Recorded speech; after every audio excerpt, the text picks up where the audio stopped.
और अपनी केंद्र सरकार और अपने या अपने से जुड़े हुए अपने सहयोगी दलों के द्वारा जो संचालित सरकारें हैं, उन सरकारों के सांप्रदायिक एजेंडे पर ध्यान दिया होता। ये पोलराइजेशन आखिर हो क्यों रहा है? पोलराइजेशन के कारण क्या है?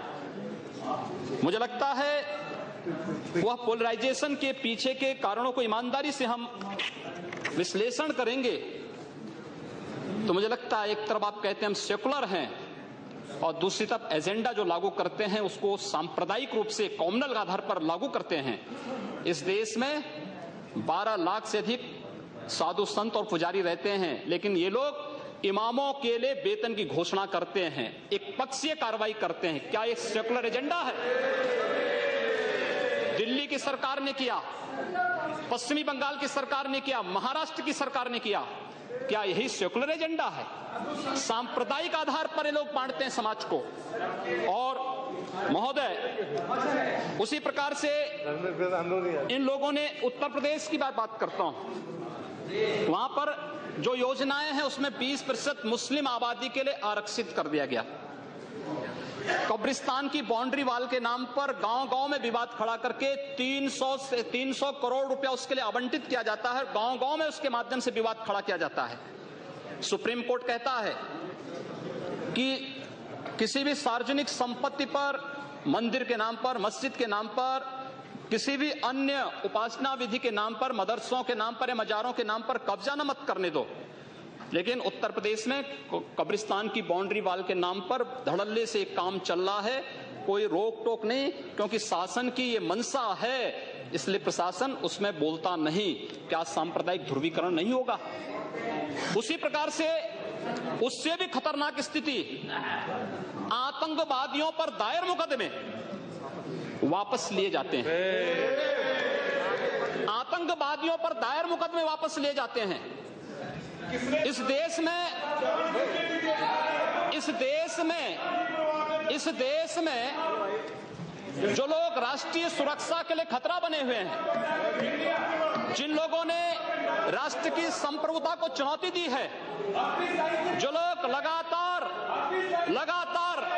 भारत की संप्रभुता को चुनौती दे रहे हैं और देश में हिंसा को बढ़ावा दे रहे हैं, उन लोगों पर दायर मुकदमे, चाहे वह राम जन्मभूमि पर आतंकी हमले का मामला हो या संकट मोचन मंदिर काशी में सीआरपीएफ कैंप रामपुर का मामला हो या गोरखपुर के सीरियल ब्लास्ट का मामला, रघुनाथ मंदिर, ये जितने भी मामले हैं, इन सभी मामलों में जिन आतंकवादियों के खिलाफ मुकदमे दर्ज हुए थे, उत्तर प्रदेश की सरकार ने वोट बैंक के लिए उन मुकदमों को वापस लेने का कुत्सित प्रयास किया। न्यायालय अगर बीच में नहीं होता तो संभवतः अब तक वे आतंकवादी बाहर छूट करके पुनः नरसंहार कर रहे होते, जिस प्रकार से उत्तर प्रदेश के अंदर और प्रदेश के अंदर हुआ है।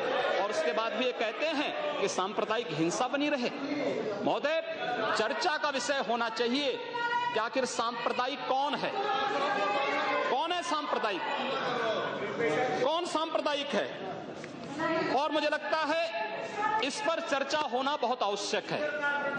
महोदय, जो हम लोगों ने जाना है, जो हम लोगों ने समझा है,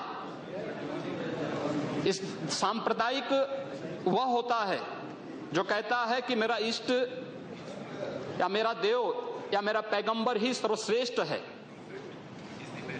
उसके मानने वालों को तो जीवित रहने का अधिकार है, शेष को नहीं। मुझे लगता है वह सांप्रदायिक है। हिंदू जीवन दर्शन कभी इस बात की इजाजत नहीं देता। हमने किण्वंतो विश्वारंभ का संदेश दिया था, हमने सर्वे भवन्तु सुखिनः का संदेश दिया था, हमने तो इस देश के अंदर एकम सद विप्रा बहुधा वदन्ति की बात कही है। जियो और जीने दो पर विश्वास हमारा दर्शन करता है। और दुनिया की कौन सा मजहब और कौन सा ऐसी कौम है जिसको विपरीत परिस्थितियों में हिंदू दर्शन ने अपने यहां शरण न दी हो, उसको फलने फूलने का अवसर न दिया हो? कौन सा ऐसा है दुनिया के अंदर?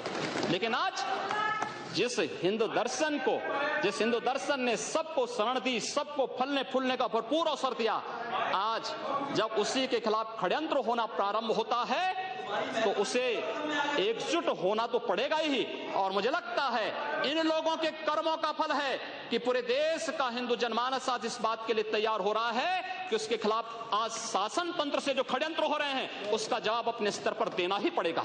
और आज वही स्थिति सामने आई है। महोदय, मैं पूछना चाहता हूं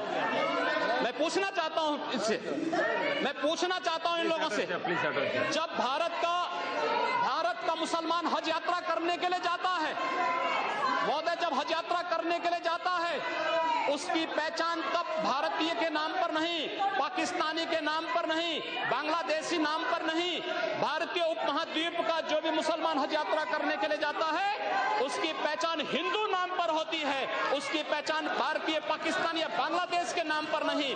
लेकिन अगर उसी हिंदू पहचान को हम इनके ऊपर यहां पर लागू करने का प्रयास करते हैं, इनको बुरा लगता है।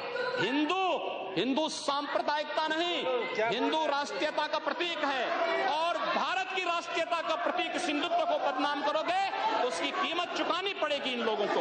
और इसलिए महोदय, मैं आप सबके आपके माध्यम से एक बार कहना चाहता हूं, महोदय, एक बार गुरुदेव रविंद्रनाथ टैगोर ने कहा था, गुरुदेव रविंद्रनाथ टैगोर ने एक बात कही थी। उन्होंने कहा था अगर भारत को समझना है,